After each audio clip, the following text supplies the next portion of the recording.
पिछले एपिसोड में हमने देखा कि तनु ने जैसे ही टिया पर हाथ उठाने की कोशिश की कि विवान ने उसका हाथ पकड़ लिया।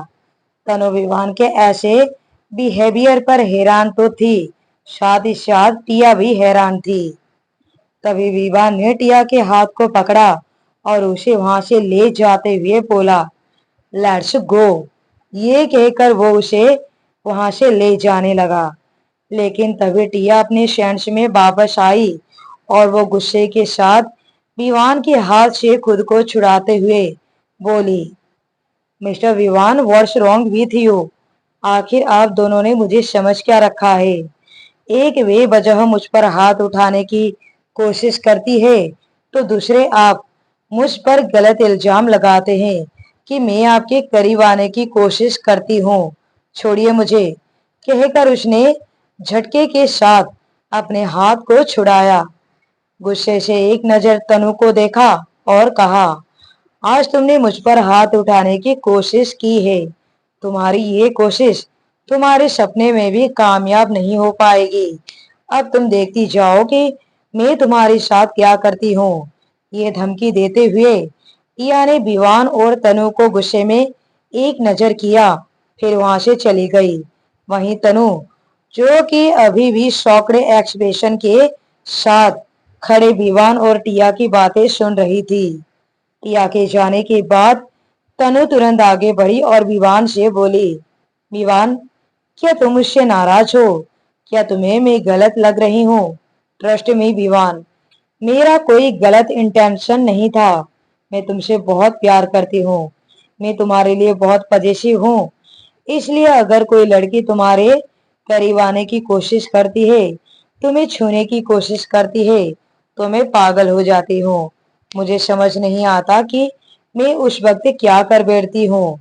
अभी जब मैंने देखा कि टिया तुम्हें सेड्यूस करने की कोशिश कर रही थी, वो जानबूझकर तुम्हारे गले पड़ रही थी, तो मैं खुद को रोक नहीं पाई और उसे मारने के लिए चली आई। विवान, प्लीज तुम मुझसे गुस्सा मत हो, क्योंकि ये सब मैंने अपने प्यार के लिए ही किया है। तुम देख सकते हो कि यहाँ मीडिया वाले हैं।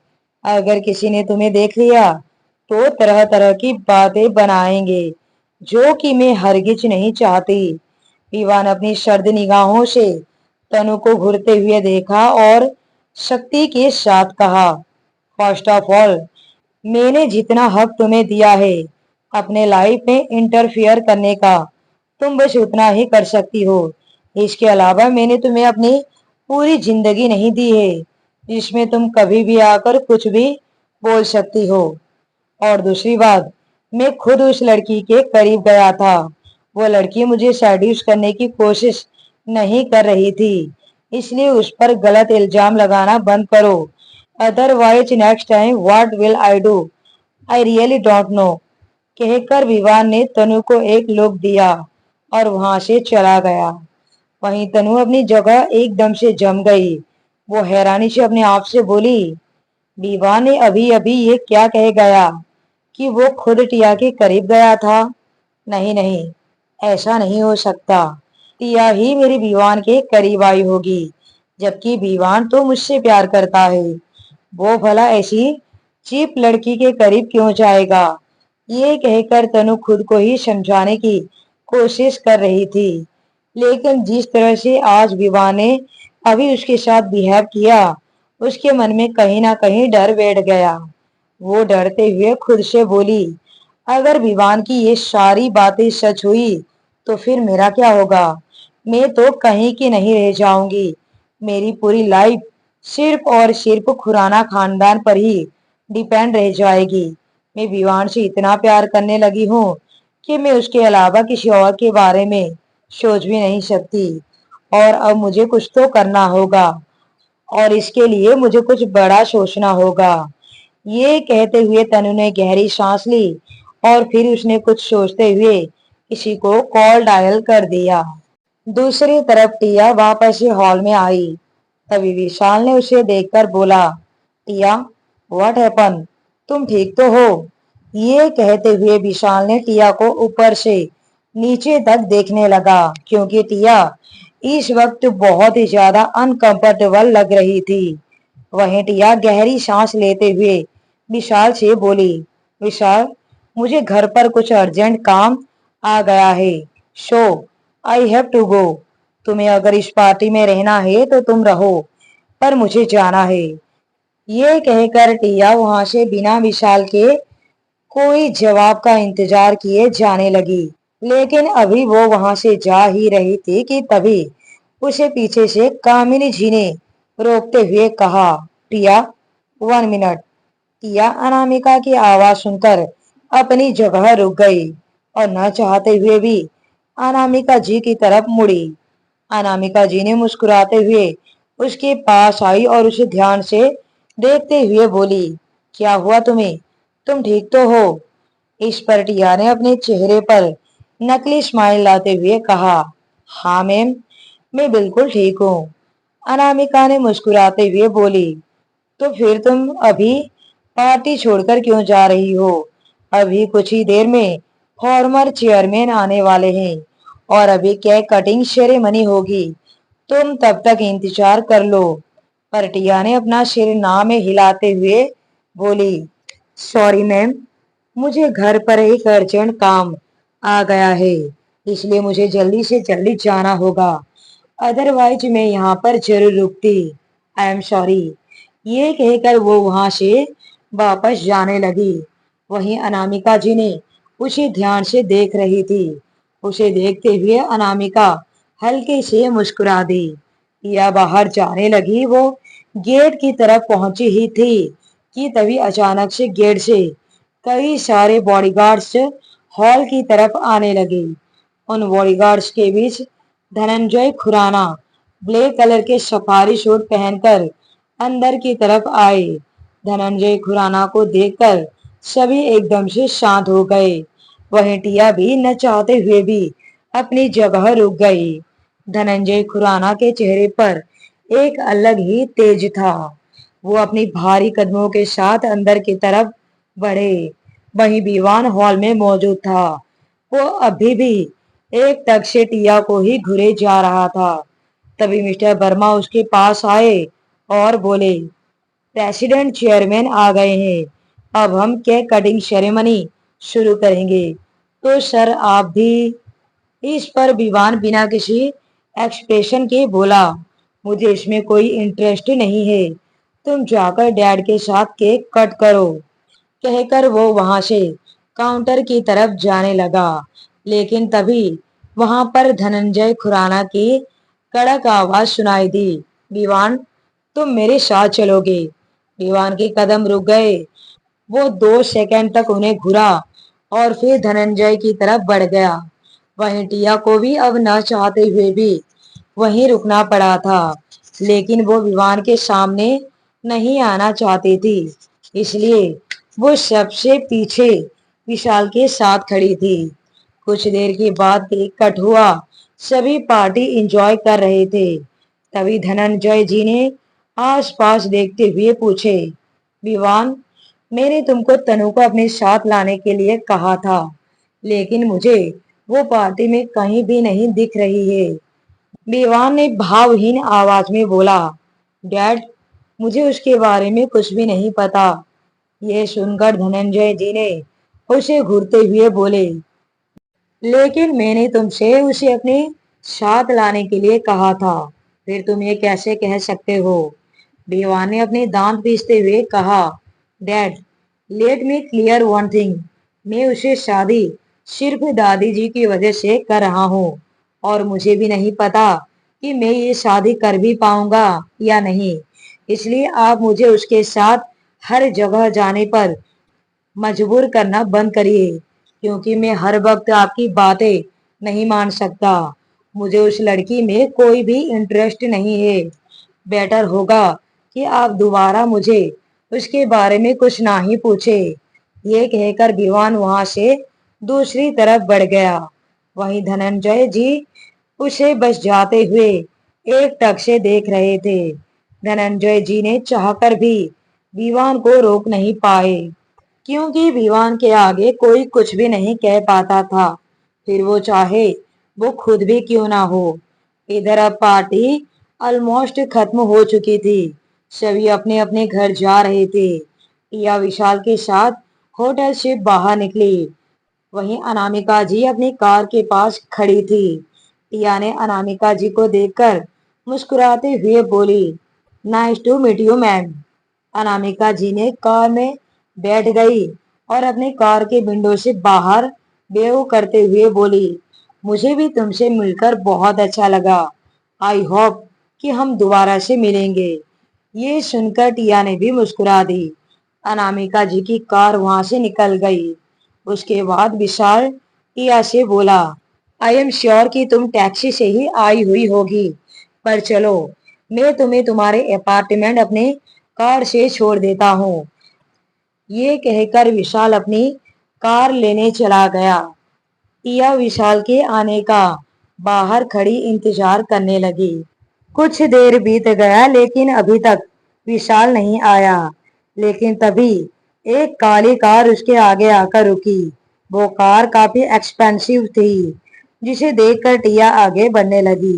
लेकिन तभी वो कार उसके पीछे पीछे चलने लगी। ये देखकर टिया को कुछ समझ में नहीं आया।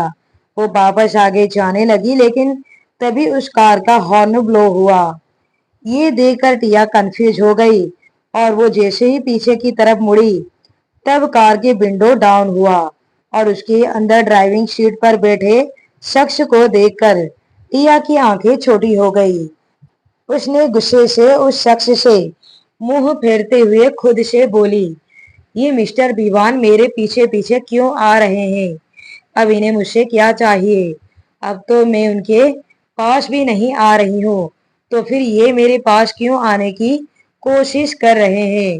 फिर ये मुझसे कहेंगे कि मैं उनके करीब जाने की कोशिश करती हूँ और उन्हें सेड्यूस करने की कोशिश करती हूँ। टिया खुद से बड़बड़ाते हुए आगे की तरफ जाने लगी, लेकिन तभी उसे एहसास हुआ कि विवान उसके पीछे ही आ रहा था। टिया को अब कुछ भी समझ में नहीं आ रहा था। वो वापस अपनी जगह रुक गई और पीछे मुड़कर विवान को घूरने लगी। विवान के चेहरे पर एक टेढ़ी मुस्कान थी। उसने टिया को देखते हुए बोला, क्या तुम चाहती हो कि मैं तुम्हें लिफ्ट दूं? इसलिए तुम मेरे सामने इस तरह से ऐसे चल रही हो जिससे मैं तुम पर मर्सी दिखाकर तुम्हें लिफ्ट दे दूं। यू नो व्हाट, तुम बहुत चालाक हो। तुम हर एक चीज में अपना मतलब निकालना जानती हो। ये सुनकर टिया को बर्दाश्त नहीं हुआ। वो गुस्से में बौखलाते हुए विवान के कार की तरफ बढ़ी और उसके विंडो को जोर जोर से नॉक करते हुए बोली, मिस्टर विवान, अभी के अभी कार से उतरिए। विवान अपनी भौहें चढ़ा ली और बोला, ये क्या बदतमीजी है? तुम ये क्या कर रही हो? इस पर टिया ने गुस्से में बोली, मैंने कहा अभी के अभी बाहर निकलिए। अगर आप बाहर नहीं आए तो मैं आपकी कार को ही तोड़ दूंगी। ये कहते हुए टिया ने रोड पर से एक बड़े से पत्थर को अपने हाथों में उठाया और उसे विंडो की तरफ निशाना लगाने लगी। वहीं विवान की आंखें छोटी हो गई। उसने गुस्से में टिया को घूरते हुए देखा और बोला, व्हाट द हेल, तुम्हारा दिमाग ठिकाने पर तो है?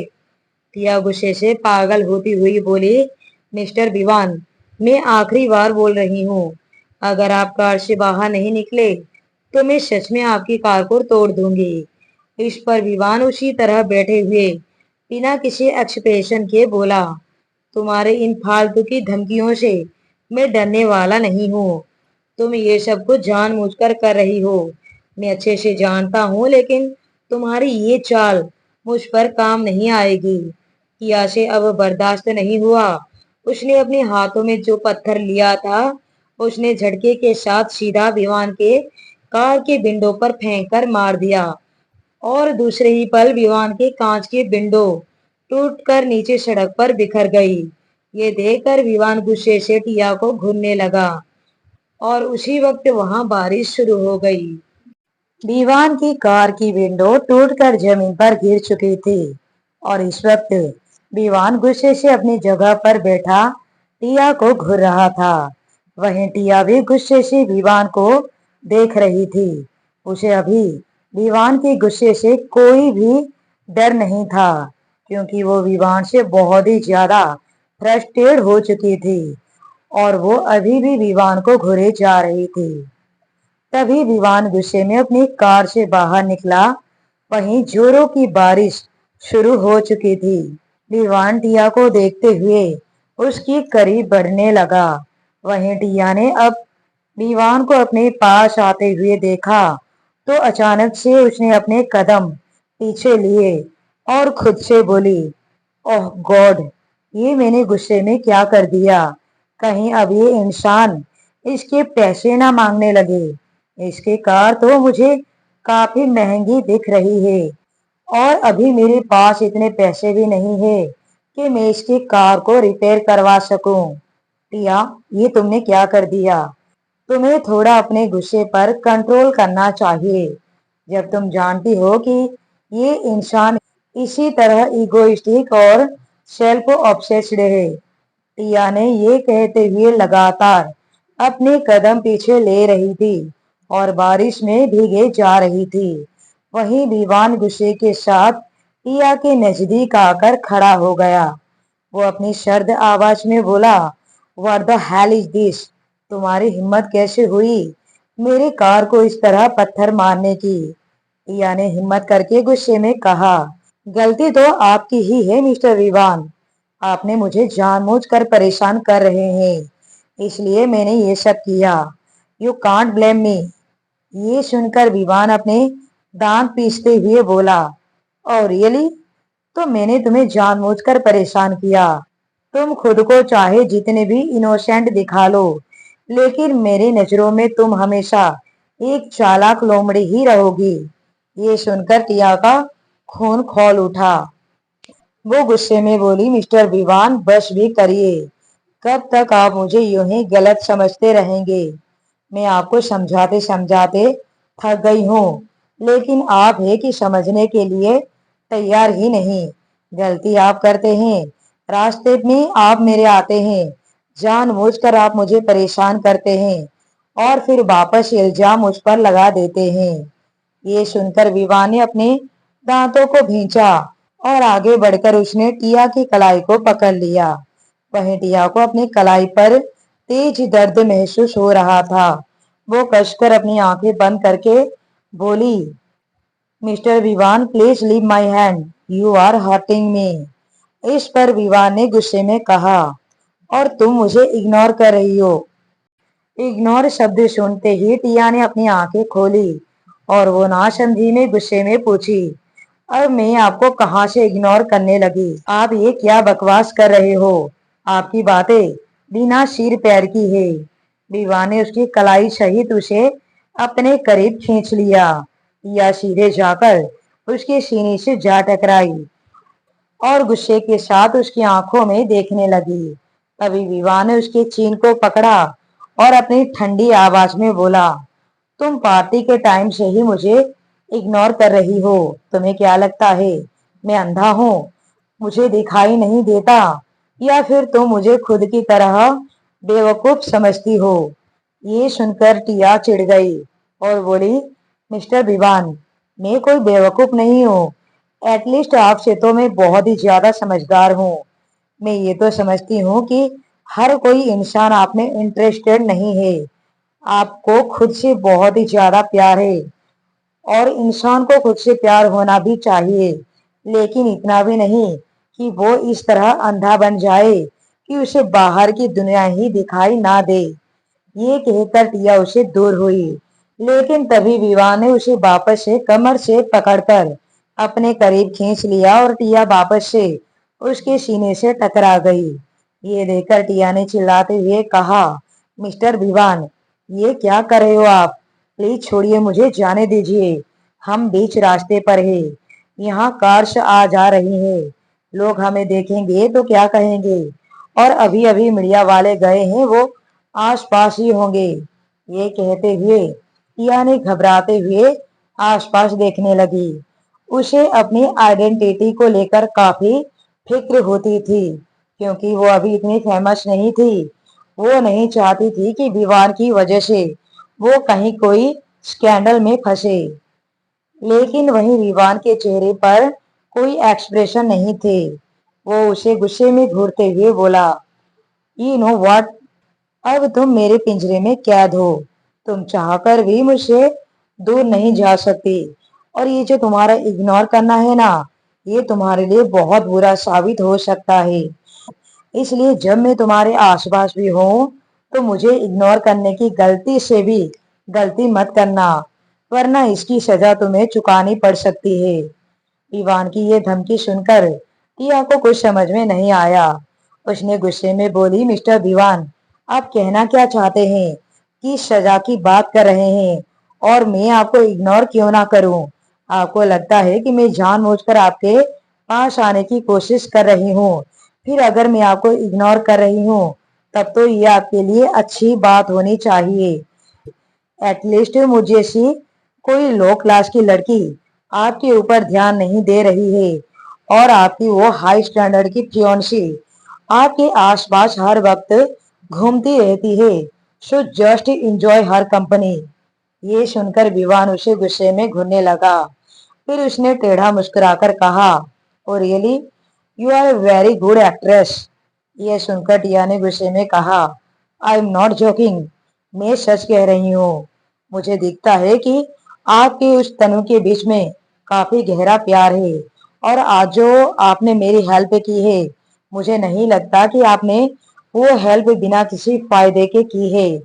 जरूर आपको उससे मुझे कोई फायदा चाहिए होगा, तभी आपने तनु के सामने मेरी साइड ली। इसमें जरूर आपकी कोई ना कोई साजिश है। हालांकि उस वक्त टिया बहुत ज्यादा शॉक थी जब ईवा ने उसकी साइड ली थी, क्योंकि उसने उम्मीद नहीं की थी कि ईवान ऐसा भी कुछ करेगा। लेकिन फिर उसे एहसास हुआ, जरूर उसके पीछे विवान की कोई ना कोई चाल होगी। इस वजह से वो आंखें बंद करके विवान पर भरोसा नहीं कर सकती। वहीं विवान एक टक टिया की आंखों में देखते हुए बोला, तुमने सही कहा। मैंने जो कुछ भी किया, खुद के लिए किया, अपने फायदे के लिए ही किया। इस पर टिया ने सरकास्टिक वे में कहा, I knew it mister Vivaan, क्योंकि आप जैसा इंसान बिना किसी फायदे के कोई काम कर ही नहीं सकता। विवान ने अपने हाथ को आगे बढ़ाया और टिया के चेहरे पर आए गीले बालों को एक एक करके साइड करने लगा। अचानक से टिया का शरीर सिहर उठा। वो टुकुर टुकुर विवान की आंखों में देखने लगी। उसे विवान का टच बहुत ही अजीब महसूस करवा रहा था, और वो अपना चेहरा दूसरी तरफ करते हुए बोली, mister Vivaan, don't touch me. Vivaan ने उसके चेहरे को वापस से अपने सामने किया। उसकी आंखों में आंखें डालकर बोला, तुमने सही कहा। मैं तुमसे अभी भी अपना फायदा चाहता हूँ, और मैं चाहता हूँ कि जिस तरह कॉलेज में तुम मेरी हर बात मानकर मेरे करीब आती थी, उसी तरह तुम यहाँ भी करो, और जब मुझे तुम्हारी जरूरत हो, तब तुम मेरे करीब आओ। ये सुनते ही टिया ने विवान को गुस्से में देखकर चिल्लाई, what the hell is this, आप ऐसा सोच भी कैसे सकते हैं? जो कॉलेज में हुआ था वो वापस से रिपीट होगा? मैं मानती हूँ कि हिस्ट्री अपने आप को दोहराती है, लेकिन मेरे मैटर में मेरा अतीत कभी मेरे आज पर हावी नहीं होगा। और भूल जाइए कि मैं आपके साथ कोई भी पहले जैसा काम करूंगी, क्योंकि तब मैं आपसे डरती थी। मुझे डर था कि कहीं आप मुझे कॉलेज से बाहर ना निकलवा दे। लेकिन अब मुझे आपसे कोई डर नहीं, और अगर आपने अपनी कंपनी से मुझे निकलवा भी दिया, तो मुझे कोई ऑब्जेक्शन नहीं, क्योंकि मैं खुद ऐसा चाहती हूँ। टिया की स्मार्टनेस भरी बातें सुनकर विवान कुछ सेकंड तक उसे घूरता रहा। फिर टेढ़ा मुस्कुराते हुए बोला, आई नो, तुम काफी स्मार्ट हो गई हो, बट अफसोस तुम्हारी ये स्मार्टनेस का कोई मतलब नहीं, क्योंकि तुम्हें वही करना होगा जो मैं कहूंगा। अब तो तुम्हें मेरी बात माननी ही होगी, क्योंकि तुमने। कहते कहते विवान रुका और डेविल स्माइल के साथ अपनी कार की विंडो की तरफ घुरा। वहीं टिया विवान की बातों को, जो अब तक गौर से सुन रही थी, उसने अब विवान की नजरों को विंडो की तरफ पाया तो उसके चेहरे के रंग उड़ गए। वो तुरंत बोली, देखिए मिस्टर विवान, अगर आप मुझसे कोई कंपनसेशन चाहते हैं अपनी कार के बदले, तो ये मुझसे नहीं हो पाएगा। क्योंकि गुस्सा आपने मुझे दिलाया था। मैंने ऐसा कुछ भी नहीं सोचा था। प्लीज आप मुझे यहाँ से जाने दीजिए। यहाँ बारिश हो रही है, मैं ज्यादा देर तक यहाँ रुकी तो मुझे कोल्ड हो जाएगा। ये कहते हुए टिया ने 2 बार छींकी। वहीं विवान उसे घुरकर देखते हुए बोला, तुम्हें क्या लगता है मैं इतनी आसानी से तुम्हें जाने दूंगा? और वो भी तब जब तुमने मेरा इतना बड़ा लॉस किया है। ये सुनकर टिया मन ही मन गुस्से में बोली, विवान नाम का शैतान आखिर कब मेरी जिंदगी से जाएगा? अगर मेरा बस चलता तो मैं तनु और उसकी माँ से पहले इस विवान खुराना का ही खून कर दूं, क्योंकि उन दोनों से ज्यादा तो मुझे इसने परेशान कर रखा है। ये सोचते हुए टिया विवान को गुस्से में घूरने लगी। तभी विवान ने उसके हाथ को पकड़ा और उसे कार की तरफ ले जाते हुए बोला, लुक एट देयर, तुमने मेरी कार की क्या हालत कर दी। एंड यू नो व्हाट, ये कार मेरी फेवरेट कार्स में से एक है। मैं अपनी फेवरेट चीजों के साथ ऐसी क्रुएलिटी बर्दाश्त नहीं कर सकता। इसलिए अब तुम इसे रिपेयर करके मुझे दोगी। मुझे पैसे दो या फिर जो मैं कहूँ वो करो। ये सुनकर टिया ने चिढ़कर बोली, सपने देखना बंद कीजिए। मैं आपको इसके बदले पैसे तो दे सकती हूँ, लेकिन आपने जो इससे पहले कहा था वो मैं नहीं कर सकती। ये कहते हुए टिया ने विंडो की तरफ घूरने लगी। उसने आगे कहा, वैसे ज्यादा से ज्यादा इसके कितने पैसे होंगे? मेरे पास इस वक्त 5,000 रुपए हैं। आई एम श्योर ये तो 3,000 में ही हो जाएगा।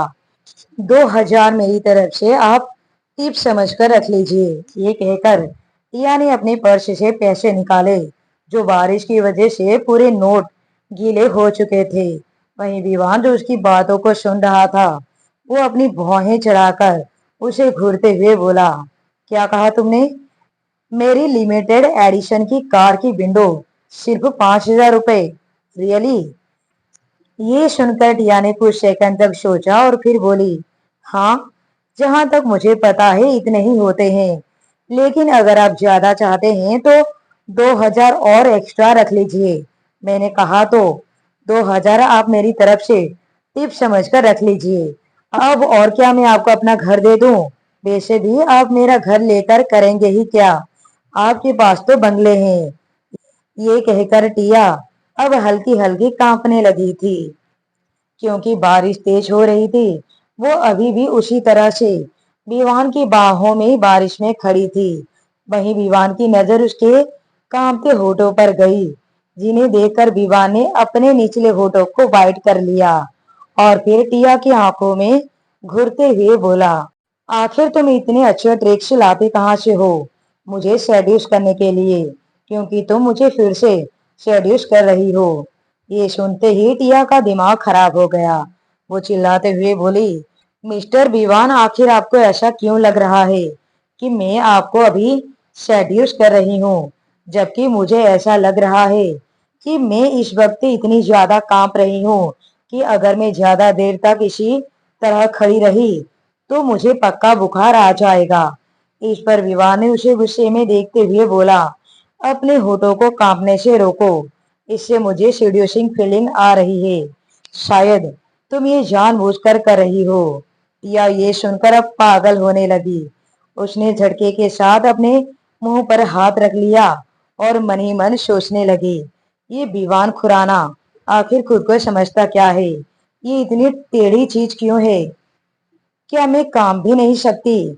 और वैसे भी मैं इतनी देर से बारिश में खड़ी हूँ, ये इतनी इलॉजिकल बात कैसे कर सकता है? ओह गॉड, कहाँ फंसा दिया तुमने मुझे। ये कहते हुए टिया आसपास देखने लगी। वहां अब कार्स बहुत कम आ जा रही थी और रात भी काफी हो गई थी। उसे घर जाना था। वो वापस से विवान से खुद को छुड़ाते हुए बोली, mister Vivaan, please leave me, मुझे जाने दीजिए, मुझे घर जाना है। विवान अपनी विंडो की तरफ घूरते हुए देखा और बोला, 10 लाख मेरी विंडो के दे दो, फिर यहाँ से चली जाओ। 10 लाख सुनते ही टिया को अब चक्कर आने लगे। वो जोर से चिल्लाई, क्या? टिया अपने 2 कदम लड़खड़ा गई उसे देखकर। विवान ने उसे कमर से संभाला और टेढ़ा मुस्कुराया, आपको क्या लगता है, क्या करेगी टिया? क्या वो विवान को रकम चुका पाएगी या वो विवान की बात मानेगी? आगे की कहानी सुनने के लिए बने रहिए फील माई लव कहानी पर।